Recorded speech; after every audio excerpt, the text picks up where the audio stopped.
Auzubillahiminash-shaytanir-rajim. Bismillahir-rahmanir-rahim. Assalamualaikum. Hope you all are fine and doing good. It's me Mahnoor. Welcome करती हूँ आपको अपने YouTube channel physics of the universe में. Dear students, first year physics chapter number 1 measurement lecture 18 है आज हमारे topic of discussion में आज हमारे पास असाइनमेंट 1.4 एग्जाम्पल 1.4 हमने लेक्चर 17 में की है. अगर आपने वो लेक्चर नहीं देखा तो आप पहले लेक्चर 17 देख लें, एग्जाम्पल 1.4 को अच्छे से समझ लें ताकि आपका कॉन्सेप्ट रिगार्डिंग दिस टॉपिक जो है वो क्लियर हो जाए.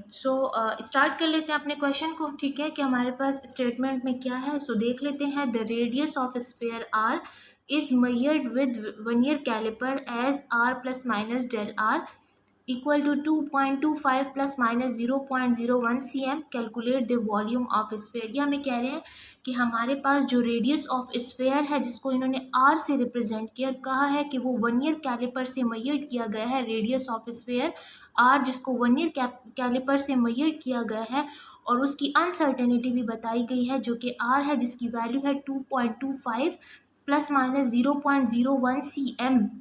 साथ उसकी अनसर्टेनिटी भी दी हुई है. अब इन्होंने ये कहा है कि आप वॉल्यूम ऑफ स्फीयर को कैलकुलेट करें, जबकि radius of sphere with uncertainty हमने दी है. आप इसके वॉल्यूम ऑफ द स्फीयर को कैलकुलेट करें. जैसे इन्होंने हमें आर भी दिया है साथ उसकी अनसर्टेनिटी, तो सिंपल इसी तरह से हमने वॉल्यूम को भी कैलकुलेट करना है विद अनसर्टेनिटी. तो देख लेते हैं इसके सोल्यूशन को. यहाँ आप देख लें इसका जो गिवन डेटा है. जैसे हम हर न्यूमेरिकल के को स्टार्ट करने से पहले उसका डेटा लिखते हैं. डेटा देख लेते हैं. डेटा क्या है. जैसे हमें radius of sphere r given था. ठीक है. रेडियस हमें बेसिकली गिवन है जो कि हमारे पास R plus minus del R. ठीक है. ये हमने लिखना है इक्वल किसके था 2.25 प्लस माइनस 0.01 cm. ठीक हो गया. अगर आप चाहें तो रेडियस को ऐसे भी लिख सकते हैं कि रेडियस आर इक्वल टू 2.25 और फिर लिख सकते हैं uncertainty with radius del r equal to 0 plus minus 0.01 cm. तो ये आप ऐसे भी लिख सकते हैं जैसे आपको इजी लगे. दोनों वे ठीक है.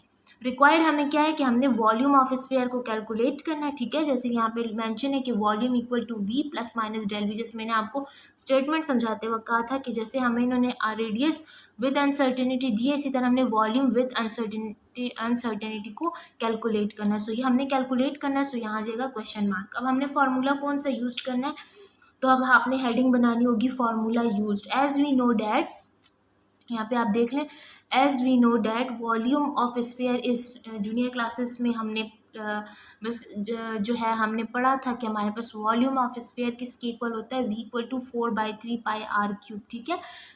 आप लोगों ने 9-10 में इसी तरह जो है वो फार्मूलाज जो है वो पढ़े होंगे फिजिक्स के अंदर. ठीक है. उनमें जो एक फार्मूला था कि वॉल्यूम ऑफ स्फीयर किसके इक्वल होता है 4/3 पाई आर क्यूब के. ये मैंने इक्वेशन 1 का नेम इसको दे दिया. ठीक है. आपने न्यूमेरिकल को जो है वो विद प्रॉपर स्टेप सॉल्व करना है, तभी आप इसमें फुल मार्क्स जो है वो गेट कर सकेंगे. ठीक हो गया. वॉल्यूम ऑफ स्फीयर को ही हमने कैलकुलेट करना है. इसके लिए हमने फार्मूला क्या यूज़ किया, v equal to 4/3 pi r cube equation 1. अब हमने क्या करना है कि डेटा से जो है वो ये वैल्यूज़ को क्या करना है इस इक्वेशन में पुट करना है. From data putting the value of r in equation 1. Data में हमारे पास कौन सी वैल्यू गिवन थी, आर की वैल्यू गिवन थी, तो हमने इस इक्वेशन में आर की वैल्यू पुट कर देनी. ठीक है. लिखेंगे v इक्वल टू 4/3 पाई की वैल्यू जो कि कांस्टेंट होती है वो हमारे पास क्या होती है, हम लिख भी सकते हैं यहाँ पर वेयर पाई इक्वल टू 3.14. ये हमारे पास एक कांस्टेंट वैल्यू है. ठीक हो गया. ये हमारे पास एक कांस्टेंट वैल्यू हो गई. पाई की जो हम मैथमेटिक्स में भी यूज़ करते हैं, फिजिक्स के न्यूमेरिकल्स में भी हम बेसिक इसको जो है वो यूज़ करते रहते हैं. अब यहाँ पर हमने पाई की जगह पुट कर लिया 3.14 और आर की जगह हमने इसकी वैल्यू पुट कर ली विच इज़ 2.25. ठीक है. यहाँ पे अनसर्टेनिटी के लिए हम अभी नहीं करें, सिंपल रेडियस के लिए करेंगे, आर है. तो यहाँ पे हमने क्या करना है 2.25 क्यूब, आर के ऊपर क्यूब है तो क्यूब आ जाएगा. इसको हम सॉल्व कर लेंगे. ठीक है. आप 4 को 3.14 से मल्टीप्लाई कर लें और डिवाइड किसके साथ आप करेंगे, ये स्टेप है. 4 को आपने मल्टीप्लाई करना है 3.14 divided by 3 as it is, और 2.25 को आपने 3 टाइम्स मल्टीप्लाई करना है. You will get 11.39. ठीक हो गया. यहाँ से ये आ जाएगा. अब आपने सिंपल इन दोनों वैल्यूज़ को मल्टीप्लाई करना है जो कि आपके पास है 12.56 डिवाइडेड बाई 3, इन दोनों को मल्टीप्लाई किया, 4 मल्टीप्लाई बाई 3.14, सो आपके पास आ जाएगा 12.56 और डिवाइडेड बाई 3। उसके वैल्यूज़ को आपने इकट्ठे जो है मल्टीप्लाई एंड डिवाइड नहीं करना, सेपरेटली करेंगे तो आपको भी ईजी होगा सॉल्व करने में और आपका आंसर भी जो है वो बिल्कुल एक्यूरेट आएगा। उसके बाद डिवाइडेड बाई 3 कर लें, 11.39 अपनी जगह में आ जाएगा। अब आगे देख लेते हैं।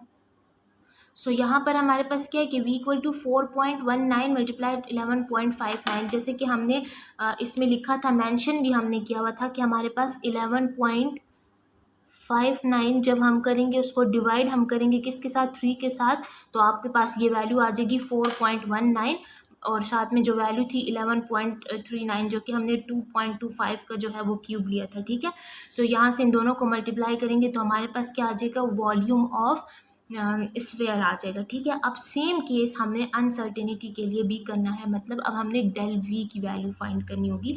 सो यहाँ पे मेंशन करेंगे टू फाइंड डेल वी को फाइंड करने के लिए for this we apply power rule of uncertainty. जाहिर है ये डेल वी है, ये अनसर्टेनिटी को शो कर रहा है, तो हमने अनसर्टेनिटी का ही पावर रूल जो हमने प्रीवियस लेक्चर में पढ़ा था, आपने अगर वो नहीं देखा तो आप वो लेक्चर ज़रूर देख लें ताकि आपके कॉन्सेप्ट जो है रिगार्डिंग दैट टॉपिक वो क्रिस्टल क्लियर हो जाए। सो ये पावर रूल हम अनसर्टेनिटी का अप्लाई करेंगे। ठीक है, आपकी आसानी के लिए जो है मैंने यहाँ भी मैंशन किया हुआ है। सो यहाँ पर हम क्या करेंगे, जो आपकी परसेंटेज अनसर्टेनिटी होती है इन वी, ठीक है, आपने जो परसेंटेज अनसर्टेनिटी इन वॉल्यूम जो होता है is equal to power multiply by percentage uncertainty in r. मैं आपको सिंपल समझाती हूँ। देखिए आपके पास जो डेल वी था, ठीक है, डेल वी को आपने डिवाइड किसके, देखिए यहाँ पे लिखे ना परसेंटेज अनसर्टेनिटी इन वी, तो परसेंटेज अनसर्टेनिटी तो डेल वी ऊपर आ जाएगा और डिवाइडेड बाय वी नीचे आ जाएगा, क्योंकि आपके पास परसेंटेज आ रहा है तो आपने मल्टीप्लाई 100 से करना है। अब पावर रूल क्या था कि आपके पास जो पावर में वैल्यू होगी वो आपकी परसेंटेज अनसर्टेनिटी के साथ मल्टीप्लाई होगी। ऐसा ही था अनसर्टेनिटी का पावर रूल कि आपके पास जो पावर यहाँ पर होगी वो आपके पास परसेंटेज अनसर्टेनिटी के साथ मल्टीप्लाई हो जाएगी। ठीक हो गया, सो यहाँ पे आ जाएगा 3 जो पावर में था। ठीक है, पाई आर क्यूब था ना, 4/3 वॉल्यूम हमारे पास क्या था, v equal to volume of sphere v equal to 4/3 pi r cube. ठीक है, सो यहाँ पर हम डेल आर के लिए अब कर रहे हैं तो ये तो उसके ऊपर अप्लाई हो जाएगा, लेकिन यहाँ पर ये जो 3 पावर में आ रहा है, सो परसेंटेज अनसर्टेनिटी में ये जो 3 है ये यहाँ मल्टीप्लाई हो जाएगा। सो यहाँ पे लिखेंगे पावर, तो पावर क्या थी 3, यहाँ पे पावर 3 आ रही थी ना, तो आपने मल्टीप्लाई करना है 3। अब जैसे डेल वी बाई वी था, ठीक है, सो इसी तरह डेल आर बाई आर आ जाएगा। ठीक हो गया, यहाँ पे लिखे power multiply by percentage uncertainty in are, ये आपने रूल हम याद रखना है। ठीक है, इसमें कोई चेंजेस नहीं होंगी, जो पावर होगा वो आपकी परसेंटेज अनसर्टेनिटी के साथ मल्टीप्लाई होगा। सो पहले हमने किया डेल वी बाय वी, ठीक है, परसेंटेज अनसर्टेनिटी इन वी, ठीक है, del percentage uncertainty del v divided by v multiply by 100 percentage uncertainty in r, तो आपने डेल आर बाय आर करना है और साथ आपकी पावर जो भी होगी मल्टीप्लाई होगी, साथ परसेंटेज का 100 आ जाएगा। ये कोई हमारी इक्वेशन 2। अब हमने क्या करना है, putting the value of del r from data, del r की वैल्यू हमें डेटा में गिवन थी ना, ठीक है, जो कि हमारे पास क्या थी 0.01 थी। ठीक है, from data and also putting equation star in equation 2 we get. अब देखें ये हमारे पास इस फॉर्मूला में क्या वैल्यू आ रही है, डेल आर की वैल्यू, हमें तो डेल वी की वैल्यू हमें फाइंड करनी है ना। ठीक है, सो डेल वी की वैल्यू हमने फाइंड करनी है और वी हम फाइंड कर चुके हैं, तो हम क्या करेंगे, इस इक्वेशन स्टार में हमारे पास वी की वैल्यू तो हमने लिखा ना, putting equation star in equation 2। ठीक है, स्टार की में जो वी की वैल्यू थी वो यहाँ पर हमने पुट कर दी, multiply by 100 as it is, 3 भी उसी तरह आएगा। डेल आर की वैल्यू जो हमें डेटा में गिवन थी विच इज़, सॉरी ये यहाँ पर है, ठीक है जी, ये आपको मैं दोबारा अगेन समझा देती हूँ। हमारे पास क्या था कि डेल वी था, ठीक है, तो डेल वी की वैल्यू हमने कैलकुलेट करनी है। ठीक है, वो हमने कैलकुलेट नहीं की, वो हम कैलकुलेट करेंगे। सो इसके बाद नीचे है डिवाइड में वी, तो वी की वैल्यू हमारे पास क्या है, जो कि हमने अभी फाइंड किया 47.7 cm3। ठीक है, ये वी की वैल्यू है, तो वो हम यहाँ पुट कर लेंगे, multiply by 100 as it is आ जाएगा, इक्वल टू पावर की वैल्यू जो थी वो 3 एज इट इज़ आ जाएगा। डेल आर की वैल्यू जो हमारे पास क्वेश्चन में गिवन थी, डेटा में गिवन थी, विच इज़ 0.01। ठीक है, और आर की वैल्यू हमारे पास गिवन थी 2.25। ठीक है, मल्टीप्लाई बाय 100। अब आप इसको सिंपली सॉल्व कर लेंगे ऐसे जैसे मैथमेटिक्स में हम सॉल्व करते हैं। सो यहाँ पे क्या हो जाएगा, del v divided by 47.7 cm³ multiply by 100, इन दोनों को डिवाइड कर लें, मल्टीप्लाई बाय 100 करें और 3 एज इट इज़ आ जाएगा। ठीक है, सो ये इस पूरी ब्रैकेट को आपने सॉल्व किया, सो यू विल गेट 0.44। ठीक है, और साथ ही इक्वेशन 3 आ जाएगी। अब ज़रा इक्वेशन 3 को अरेंज करते हैं, मतलब सिंप्लीफाई करते हैं। del v, ठीक है, और यहाँ पर जो ये वैल्यू है हमने सिंपली इसको राइट साइड पे शिफ्ट कर देना है, इक्वेशन 3 की राइट साइड पे शिफ्ट करेंगे। सो ये बन जाएगा 47 ये देखिए 47.7 cm³ था। ठीक है, ये cm³ मैंने ऊपर मेंशन किया। ठीक हो गया जी, यहाँ पर आपके पास मेंशन हो गया, मल्टीप्लाई बाई 3 0.44 अपनी जगह में आ जाएगा। ठीक हो गया यहाँ तक। अब हम आगे देख लेते हैं, also shift 100 to the right side of the equation. अब हमने जस्ट del v फाइंड करना है, लेकिन इसके साथ तो 100 भी है, 100 तो हमें फाइंड नहीं करना, हमें तो del v फाइंड करना है। तो इसके साथ जो वैल्यू होगी यहाँ पर मल्टीप्लाई में थी, तो यहाँ जाकर डिवाइड में हो जाएगी। सो ये पूरी टर्म एज इट इज़ आ जाएगी, which is 47.7 cm³ multiply by 3 into 0.44 divided by 100। अब आप इन दोनों को जो है वो मल्टीप्लाई कर लें। ठीक है, और इन दोनों को मल्टीप्लाई करें, उससे जो आंसर आएगा इससे मल्टीप्लाई एंड देन आपने इसके साथ डिवाइड करना है। So you will gate 0.6 cm³। तो रिजल्ट क्या आया, पहले हमने वॉल्यूम की वैल्यू फाइंड की थी।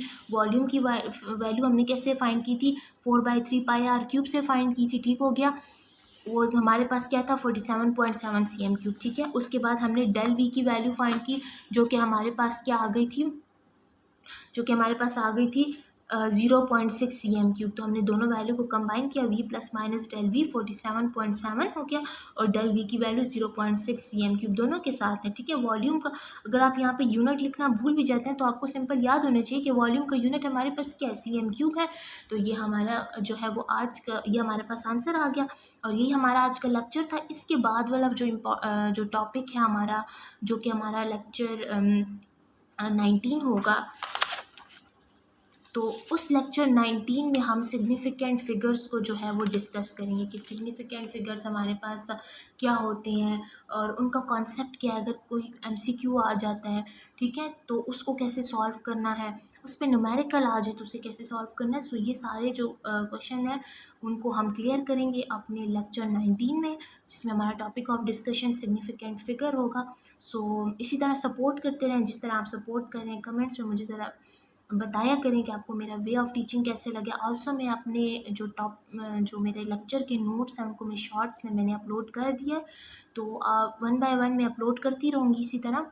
तो आप उधर भी जो है मुझे सपोर्ट करें, उधर भी जो है मुझे लाइक शेयर एंड सब्सक्राइब करें। ठीक है, और इसी तरह जो है वो सपोर्ट करते रहें। इंशाल्लाह नेक्स्ट वीडियो के साथ आपको मिलूँगी।